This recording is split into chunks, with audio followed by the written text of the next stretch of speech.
Hi everyone, this is Kevin Andy, Eagle Strong Voice. It's June the 1st, 2022.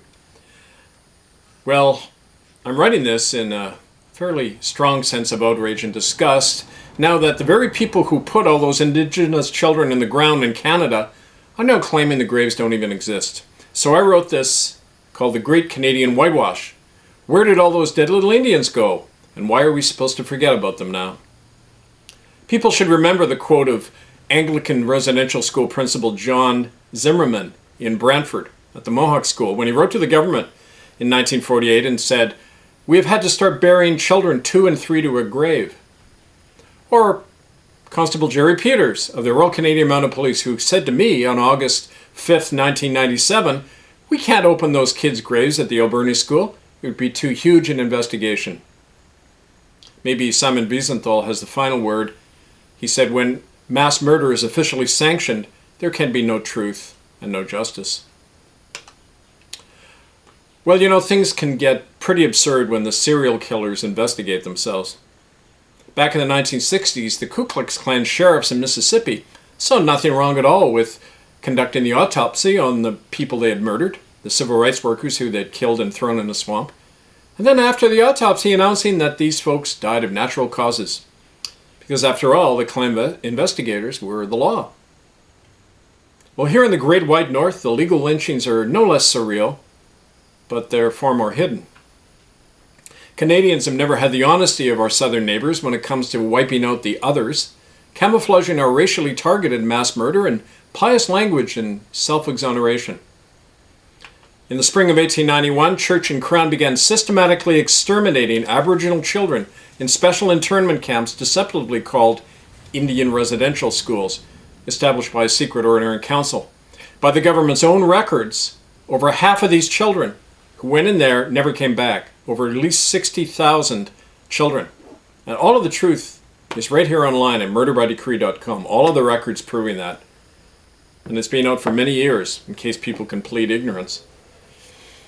Generations of documents and witnesses show that the remains of those 60,000 or more children were incinerated, they were pulped, or they were buried in mass graves scattered across the country as part of a century-long criminal conspiracy at the highest level of power in Canada and Great Britain.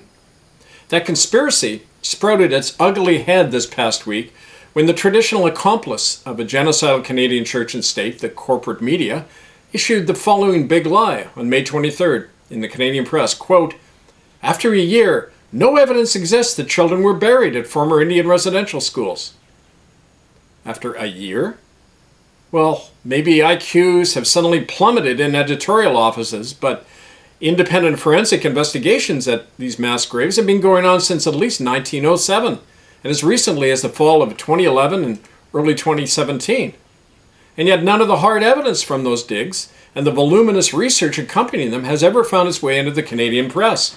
When we conducted the dig at the Mush Hole, accredited dig, and we turned up bones of children, never reported in the Canadian press. One newspaper in Canada reported that bone confirmed to be that of a young girl. Now, a lot of these documents I'm going to show you, you can read completely, not only at murderbydecree.com, we're posting this broadcast with an accompanying article at republicofcanada.org under breaking news. You can see all the stuff there, along with an accompanying article where we expose one particular cover-up of a little girl called Maisie Shaw, who was murdered at the Alberni School. But the Canadian press refuses to report any of the reality of what happened at the death camps and the mass graves all over Canada. Even when in 2008 I published a list of 28 known mass grave sites, the press and the police totally ignored it. Accomplices to a crime. Well, that compliant Canadian press announced in the pages of the National Post, they said, the last year has been the year of the graves. Well, more accurately, the last year should have been called the year of the big spin. Because in a contrived scenario that would make a corporate PR shark wince, a carefully managed dig at a gravesite was announced at the former Kamloops residential school in May 2021. Like a latter-day Ku Klux Klan investigation into race killings, the dig was conducted by none other than the RCMP themselves, who for generations were the ones who rounded up and imprisoned children in these camps, chased down runaways, and routinely destroyed children's remains after they had died from beating, starvation, rape, torture, and every other thing defined legally as genocide. After a staged media hype, the Kamloops graves holding the Mounties' little victims were roped off by them, and then the alleged dig began. But no one was allowed access to the site besides insiders. The forensic results were never announced or published, and the event was cloaked in the usual state secrecy. That's the norm in Canada. It turns out to have been an enormous psyop operation to prove once and for all that there are no mass graves of children. For that's what the corporate and the gutter press are now claiming. No mass graves when their own Truth and Reconciliation Commission admitted that over half the children died. It's absurd.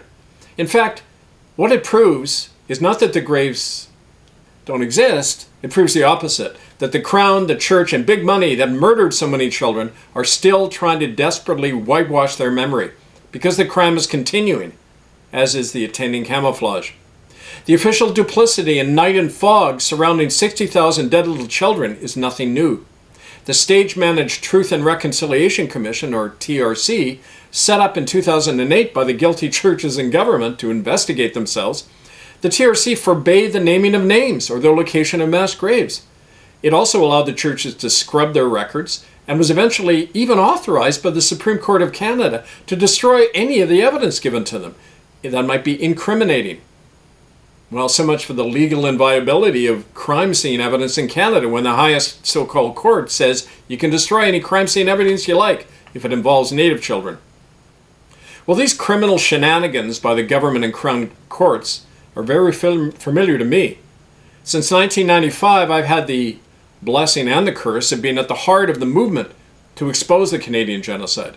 And for those nearly 30 years, what has played out across the nation is the same disgusting and masterfully effective ploy by those who did the crime to permanently erase the memory and the record of their genocide.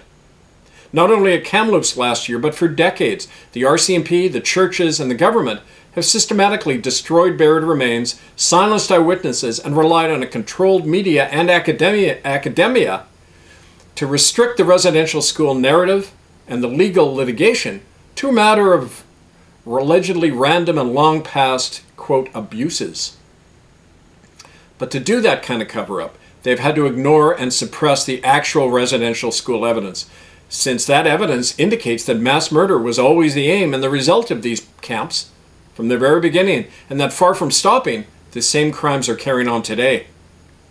Well, years ago, after I'd been thrown out of the United Church for exposing this and started a PhD program at the University of BC, which was also scuttled, I discovered a smoking gun document very quickly in the Kerner Library of the RG10 Indian Affairs Archives.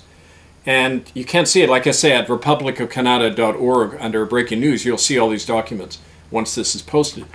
But this document is actually a list of all the children who died at one of the first residential schools that opened, the Elkhorn Anglican School in Regina, Saskatchewan, opened in the spring of 1891. Well, this document, you'll see all these names that says dead, dead, dead, dead, dead. 8 of the 12 children are dead after a few months in the school, even though that 2/3 death rate, 66% of the children dead, the death rate on the neighboring Cree reservation where they were from was only 5%. So all of a sudden 2/3 of the kids die when they come into a school. Now, I mean, that death rate not only happened then, 60 years later, the same enormous death rate is going on. 60 years later, right up into the 1950s, we have records of half the children dying. Well, obviously, even a dummy can see that over more than half a century, if the children are dying at the same rate, it's deliberate. If the conditions could have been improved, they would have been. But they didn't want them improved. It was a deliberate killing machine. Well, why did children begin dying at those genocidal rates the very first year a residential school opened? And why did the death rate continue for so long? That single question has never been addressed or answered by anyone in the Canadian media, in the government, in the churches, in the academic world, nor will that question ever be answered. Because the very fact that the death rate never slackened over those decades indicates a deliberate intent to keep the death rate above 50%, which is a mortality rate higher than that in the Auschwitz death camp. According to the Nuremberg trials, it said the death rate in Auschwitz was between 15 and 25%. It was more than double that in a Canadian so-called residential school. Quite simply, the Indian residential schools were church-operated killing zones set up to depopulate Indian nations in targeted resource-rich areas, especially in Western Canada. These domestic death camps constitute the biggest crime in Canadian history and the least punished crime of church and state. In the spring of 1907, an Indian Affairs doctor named Peter Bryce discovered the method used in the slaughter. After visiting every Indian school in Western Canada, Peter Bryce concluded that healthy children were being routinely exposed by staff to those dying of tuberculosis, and then none of them were ever treated, resulting in that enormous death rate of between 40 and 60%. And again, this is one of many documents you can find in murderbydecree.com from Dr. Bryce's report showing that enormous death rate. And again, reported as recently after that as 1956, where an Indian Affairs doctor also referred to that enormous death rate.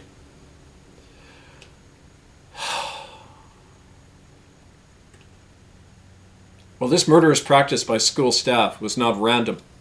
It was general, it was constant, and it was so common, still being inflicted on children many, many years later. As a matter of fact, when we held our first tribunal into the residential schools in Vancouver in June 1998, 9 separate people stood up at the mic, and I took down their testimonies, and they described all of that happening to them as well. William Coombs said he and his brother Ernie at the Kamloops school were put in among sick and dying tuberculosis-ridden children in 1964 as a form of punishment. We'll kill you with TB for trying to run away from the school.